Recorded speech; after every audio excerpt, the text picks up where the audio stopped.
ৰাষ্ট্ৰীয় ঘাইপথৰ কাষৰ দ ঠাইত বাগৰি পৰিল এখন 4-চকীয়া বাহন আৰু এই দুৰ্ঘটনা সংঘটিত হ'ল আজি বৰপেটা জিলাৰ হৰভোগ আৰক্ষী থানাৰ অন্তৰ্গত দহলাপাৰা গাঁৱৰ মাজেদি পাৰ হৈ যোৱা 27 নং ৰাষ্ট্ৰীয় ঘাইপথত।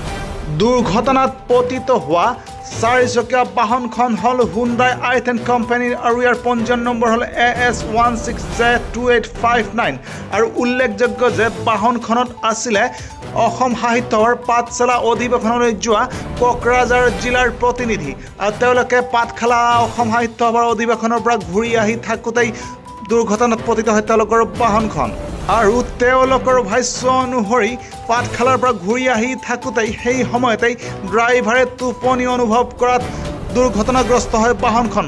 অৱশ্যে সৌভাগ্যক্ৰমে বাহনখনত থকা 4জন যাত্ৰীৰ কোনো এজনেই বিশেষ গুৰুতৰভাৱে আঘাতপ্ৰাপ্ত হোৱা নাই।